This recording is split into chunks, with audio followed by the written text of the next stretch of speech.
ನಮಸ್ಕಾರ ರೀ ಎಲ್ಲರೂ ದೇವತೆಯಿಂದ ಆರಾಮದಿರ ಅಂತ ತಿಳ್ಕೊಂಡೇನಿ. ತಮಗೆಲ್ಲರಿಗೂ ಜೈ ಸ್ಕೈ ರುಚಿಗೆ ಸ್ವಾಗತ ಹೇಳ್ತೇನೆ. ನಾನು ಇವತ್ತು ಬ್ರೆಡ್ನಿಂದ ಕೇಕ್ ಮಾಡೋದನ್ನು ತೋರ್ಸಾಕತ್ತೀನಿ. ಭಾಳ ರುಚಿಯಾಗಿರ್ತೈತಿ ಮತ್ತು ಭಾಳ ಮೆತ್ತಗಾಗಿರ್ತೈತಿ. ಬರ್ರಿ ಹಂಗಾರ ತಡ ಮಾಡೋದು ಬೇಡ, ರೆಸಿಪಿನ ಶುರು ಮಾಡೋಣ ಅಂತ. ವಿಡಿಯೋನ ಎಲ್ಲೂ ಸ್ಕಿಪ್ ಮಾಡಲಾರ್ದಂಗೆ ಪೂರ್ತಿಯಾಗಿ ನೋಡ್ರಿ, ಅಂದ್ರೆ ನಿಮ್ಗೆ ಈ ರೆಸಿಪಿ ಅರ್ಥ ಆಗ್ತೈತಿ. ನಾನಿಲ್ಲಿ ಅರ್ಧ ಬಟ್ಟಲ್ನಷ್ಟು ಬಾಂಬೆ ರವೆ ಹಾಕ್ಕೊಂಡೇನಿ ಮತ್ತು ಅದಕ್ಕೆ ಅರ್ಧ ಕಪ್ನಷ್ಟು ಹಾಲು ಹಾಕ್ಕೊತೇನೆ. ತಣ್ಣನ ಹಾಲು ಹಾಕ್ಕೊಂಡೇನ್ರಿ. ಹಾಲು ಹಾಕ್ಕೊಂಡು ಎಲ್ಲನೂ ಮಿಕ್ಸ್ ಮಾಡಿಕೊಂಡು ಮುಚ್ಚಿ ಒಂದು 15 ನಿಮಿಷ ಅದನ್ನು ನೆನೆಯಾಕ ಇಟ್ಕೊಂಡ್ಬಿಡೋಣಂತ್ರಿ. ಈಗ 15 ನಿಮಿಷ ಆಗೈತಿ. ರವೆ ಪೂರ್ತಿ ಹಾಲನ್ನೆಲ್ಲ ಹೀರ್ಕೊಂಡೈತಿ. ಈಗ ನಾನು ಇದಕ್ಕೆ ಒಂದು ಅರ್ಧ ಕಪ್ನಷ್ಟು ಸಕ್ಕರೆನ ಪುಡಿ ಮಾಡ್ಕೊಂಡಿದ್ದೆ ರೀ, ಅದನ್ನು ಹಾಕ್ಕೋತೀನಿ ರೀ.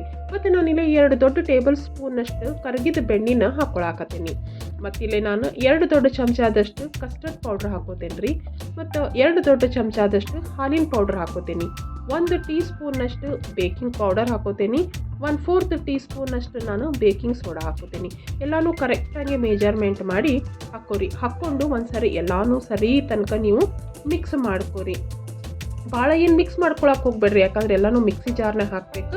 ಅದಕ್ಕೆ ಸ್ವಲ್ಪ ಹಂಗೆ ಚಮಚದಲ್ಲಿ ಎಲ್ಲನೂ ಕೂಡಿಸ್ಕೊಂಬಿಡ್ರಿ. ಈಗ ನಾನು ಇದಕ್ಕೆ 4 ಬ್ರೆಡ್ ಸ್ಲೈಸ್ ತೊಗೊಂಡೇನಿ ರೀ. ಯಾವುದಾದ್ರೂ ಬ್ರೆಡ್ ತೊಗೊರಿ ನಡಿತೈತಿ. ದಂಡಿ ಎಲ್ಲ ಕಟ್ ಮಾಡ್ಕೊಂಡೇನಿ ಮತ್ತು ಹಿಂಗೆ ಸಣ್ಣ ಪೀಸ್ ಮಾಡಿಕೊಂಡು ಅದನ್ನು ಮಿಕ್ಸಿ ಜಾರಿಗೆ ಹಾಕಿ ನಾನು ಪುಡಿ ಮಾಡ್ಕೊಂಡು ಬರ್ತೇನೆ ರೀ. ನೋಡಿರಿ, ಇಷ್ಟು ಪುಡಿ ಆದ್ರೆ ಸಾಕು. ಈಗ ಇದಕ್ಕೆ ನಾನು ರವಾದೆಲ್ಲ ಮಿಕ್ಸ್ಚರ್ ಮಾಡ್ಕೊಂಡಿದ್ದನಲ್ರಿ, ಅದನ್ನು ಹಾಕೋತೀನಿ. ಮತ್ತು ಇನ್ನೊಂದು ಅರ್ಧ ಕಪ್ನಷ್ಟು ಹಾಲು ಹಾಕೋತೀನಿ. ಟೋಟಲ್ ನಾ ಇಲ್ಲಿ 1 ಕಪ್ನಷ್ಟು ಹಾಲು ಹಾಕ್ಕೊಂಡು 1 ನಿಮಿಷ ಅದನ್ನು ನಾನು ಗ್ರೈಂಡ್ ಮಾಡ್ಕೊಂಡು ತೊಗೊಂಡು ಬಂದೆ. ನೋಡಿರಿ, ಇಷ್ಟು ಸಣ್ಣಗಾಗಿ ಗ್ರೈಂಡ್ ಮಾಡ್ಕೊಂಡೀನಿ. ಇಲ್ಲಿ ನಾನು 4 ರಿಂದ 5 ಡ್ರಾಪ್ಸ್ ವೆನಿಲಾ ಎಸೆನ್ಸ್ ಹಾಕೋತೀನಿ. ಮತ್ತು ಅರ್ಧ ಲಿಂಬೆ ಹಣ್ಣಿಂದ ರಸ ಹಾಕೋತೀನಿ ರೀ. ಅಂದರೆ 1 ಟೇಬಲ್ ಸ್ಪೂನಷ್ಟು ಲಿಂಬೆ ಹಣ್ಣಿನ ರಸ ಹಾಕ್ಕೊತೀನಿ. ಎಲ್ಲನೂ ಸರಿ ತನಕ ಮಿಕ್ಸ್ ಮಾಡ್ಕೋತೀನಿ. ನಾ ಇಲ್ಲೇ ಒಂದು ಕೇಕ್ ಟಿನ್ನಿಗೆ ಬಟರ್ ಪೇಪರನ್ನು ಒಳಗೆ ಹಚ್ಚಿ ರೆಡಿ ಮಾಡ್ಕೊಂಡು ಇಟ್ಕೊಂಡಿದ್ದೆ. ಈಗ ಅದರೊಳಗೆ ಕೇಕಿನ ಮಿಕ್ಸ್ಚರ್ ಹಾಕೋತೀನಿ. ನಾನಿಲ್ಲೇ ಒಂದು ಹಳೆ ಕಡಾಯಿ ತೊಗೊಂಡೇನಿ ರೀ. ಅದಕ್ಕೆ ಸ್ವಲ್ಪ ಉಪ್ಪು ಹಾಕಿ ಒಂದು 10 ನಿಮಿಷ ಪ್ರೀ ಹೀಟ್ ಮಾಡ್ಕೊಂಡಿದ್ದೆ. ನೀವು ಹಳೆ ಕಡಾಯಿನ ಉಪಯೋಗಿಸ್ಕೊರಿ, ಹೊಸದು ಉಪಯೋಗ್ಸಕ್ಕೆ ಹೋಗ್ಬೇಡ್ರಿ.